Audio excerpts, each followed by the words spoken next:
কিন্তু সেটাকে অ্যাকোমোডেট করতে পারেন। অমর্ত্য সেনকে আসতে বলা হয়নি, বলছেন এটা আমরা রেকটিফাই করে দেবো মানুষের জন্য। গুরুত্বপূর্ণ বিষয়, সাধারণ মানুষ প্রচুর রয়েছেন যাদের এই সমস্যার মধ্যে পড়তে হয়েছে, তাদেরকে ডাকা হচ্ছে না। এটা মোটেও প্রচুর পরিমাণে হয়নি। কিছু জায়গায় কিছু ভুল ভ্রান্তি, যেগুলো merely spelling mistake, election commission খুব পরিষ্কারভাবে বলে দিয়েছে যে যেগুলো সামান্য স্পেলিং এরর, সেগুলোকে আমাদের বিএলওরাই অথরাইজ সেটাকে রেকটিফাই করার জন্য। কিন্তু গুরুত্বপূর্ণ বিষয়, একজন অমর্ত্য সেনের নোটিশ যাওয়াতে কেঁদে যারা বুক ভাসাচ্ছে তাদের মুখে হাসি নেই।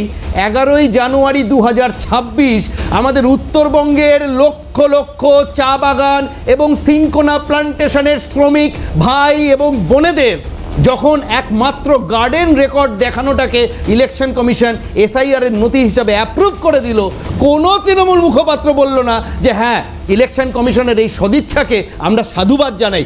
এটাই হচ্ছে স্বার্থের দ্বন্দ্ব। আমার শেষ হয় না, ছোট আরেক দুটো কথা আমি দাদা আপনাকে ইন্টারাপ্ট করি না, আপনার প্রশ্নগুলোর উত্তর দিচ্ছি। দুটো, দ্বিতীয় কথা,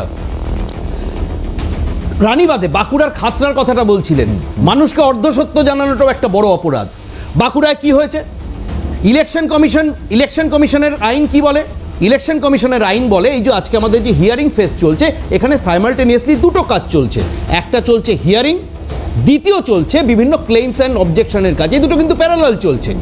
এবং এই যে ক্লেইমস অ্যান্ড অবজেকশন, এর জন্য যে ফর্মগুলো ডিলিট করার জন্য ফর্ম 7 কে জমা নেবে?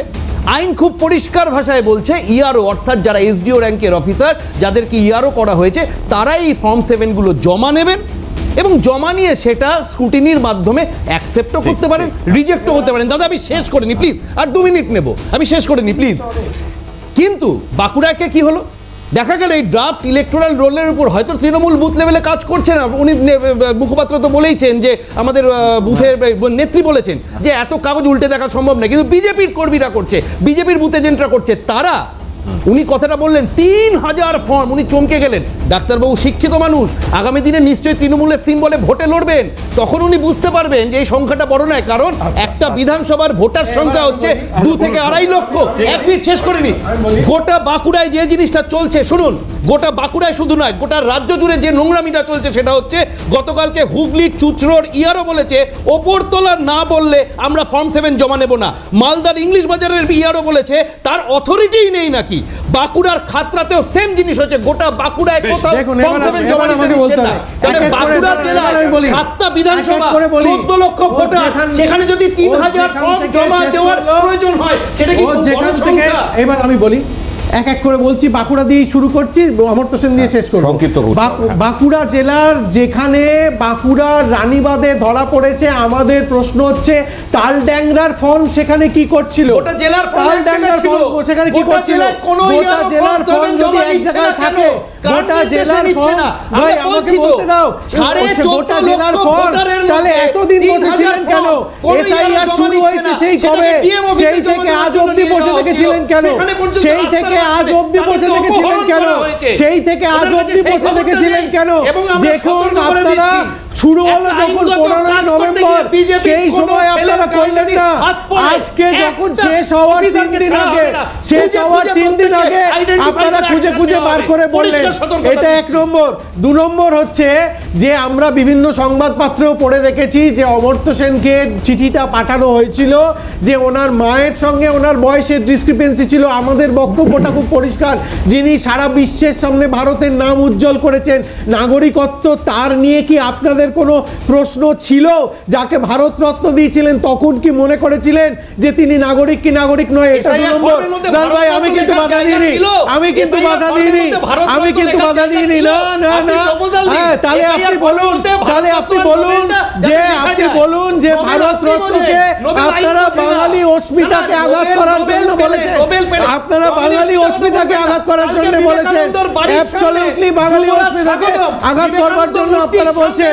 3 নম্বর হচ্ছে সুকান্ত মজুমদারের কথা।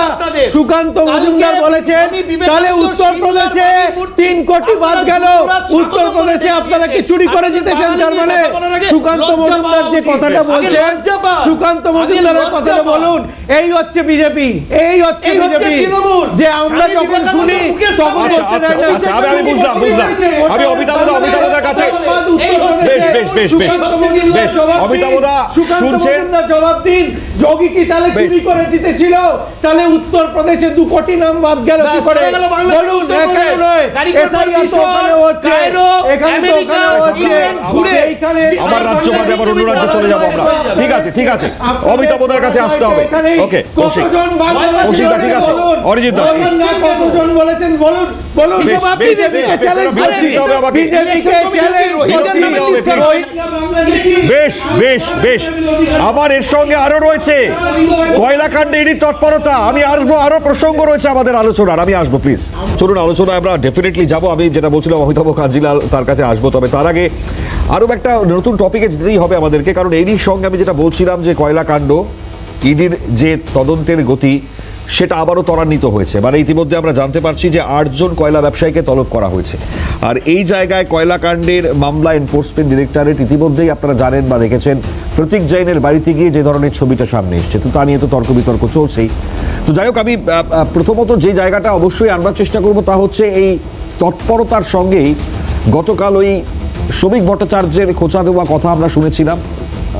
খোঁচা দিয়ে তিনি যেটা বলেছিলেন সিবিআইকে উদ্দেশ্য করে, তারপরে যদিও এই তদন্তের গতি প্রকৃতি ধীর নিয়েও শ্রমিক ভট্টাচার্য তিনি তার মন্তব্য সামনে নিয়ে এসেছিলেন। সত্যি আমরাও সেই জায়গা থেকে দাঁড়িয়ে অত্যন্ত এই জায়গাটা পছন্দ করছি না বলে।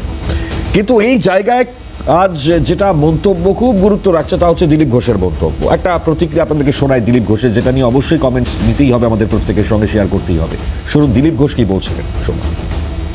যেভাবে ইডির তদন্তে বাধা দিয়েছেন মুখ্যমন্ত্রী নিজে সাংবিধানিক পদে থেকে, এটা খুবই সংবিধান বিরোধী, অন্যায় এবং আমাদের জন্য, বাঙালিদের জন্য লজ্জার বিষয়। আমার বক্তব্য হচ্ছে মমতা ব্যানার্জির বিরুদ্ধে অবশ্যই মামলা হওয়া উচিত। সঙ্গে সঙ্গে তার সঙ্গে যে অফিসাররা গেছিলেন ওখানে অ্যাডমিনিস্ট্রেটিভ, অনেক অফিসারকে দেখলাম বগলে ফাইল নিয়ে ছুটে ছুটে চলে আসছে, যেমন লুটের রাজত্ব বলছে, যেমন ত্রাণ শিবির চলছে ওখানে। সেই সমস্ত অফিসারকে আইনের সামনে আনতে হবে যারা এই বিধি ভঙ্গ করেছেন। মমতা ব্যানার্জি নিজের পিঠ বাঁচাবার জন্য কোর্টে গিয়ে বলছেন আমি তো টিএমসি লিডার হিসেবে গেছিলাম, তাহলে এই সারা অফিসাররা তার সঙ্গে কেন গেছেন?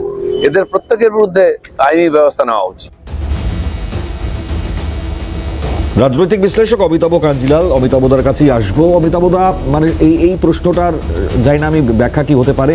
তৃণমূল নেত্রী হিসেবে গিয়েছিলেন, অথচ মুখ্যমন্ত্রী হিসেবে না গেলেও সেখানে আধিকারিকরা ছিলেন। খুব স্বাভাবিকভাবে এটাই পয়েন্ট আউট করে খুব গুরুত্ব সহকারে এটা বলে দিলেন দিলীপ ঘোষ। এটা তো কোনো নতুন ব্যাপার নয় পশ্চিমবঙ্গে। দেখুন, এটা খুব প্রমাণিত বিষয় যে পশ্চিমবঙ্গে এই বর্তমান সরকার আসলে প্রমাণ লোপাটের, তদন্ত গুলিয়ে দেবার, অপরাধকে আড়াল করবার সরকার। সেটা সারদা তদন্তের ক্ষেত্রেই হোক, রাজীব কুমারের জন্য সেই মেট্রো চ্যানেলে মুখ্যমন্ত্রীর বসে পড়া, কিংবা পরবর্তীকালে অভয়া কাণ্ডের সময় সেখানে পুলিশ বাহিনী পাঠিয়ে বিল্ডিং ভেঙে দিয়ে প্রমাণ লোপাটের সর্বত চেষ্টা করা, এবং তৃতীয়ত এই যে ঘটনাটি ঘটলো যেখানে মুখ্যমন্ত্রী স্বয়ং অবতীর্ণ হলেন তার পুলিশ কর্মকর্তাদের নিয়ে এবং দলীয় গাড়ি ইত্যাদিগুলো নিয়ে, দলীয় সম্পত্তি, দলীয় দস্তাবেজ দখলের নামে আর কি। তো সবটাই প্রমাণ করে আইনের অনুশাসন কথাটা সাংবিধানিকভাবে যেভাবেই থাকুক না কেন এই রাজ্যে তার কোনো গুরুত্ব নেই। যে সাংবিধানিক মন্ত্রগুপ্তি, যে সাংবিধানিক জনস্বার্থ রক্ষার শপথ নিয়ে মুখ্যমন্ত্রী বসেছিলেন তার পদে, তার সঙ্গে কোনো সঙ্গতিপূর্ণ আচরণ তিনি করছেন না বা করেন। আগামী দিনে তো আইনি লড়াই হবে, কিন্তু তাতেও আদৌ কোনো লাভ হবে কি অমিতাভদা? হ্যাঁ, বলছি।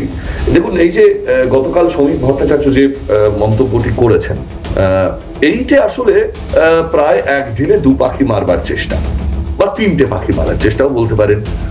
তার কারণ হচ্ছে বিগত বিধানসভা নির্বাচনের প্রাক্কালে আমরা সামনের সারিতে থাকা নেতৃত্ব হিসেবে শুভেন্দু বাবুর মুখে শুনেছিলাম যে বাম কংগ্রেস সমর্থক আপনারা যারা আছেন তারা আমাদের ভোট দিন তৃণমূলকে সরাতে। তার কারণ আপনাদের দল তো জিততে পারবেন, আপনারা ভোটগুলো নষ্ট করে কি করবেন? আমাদের ভোট দিন।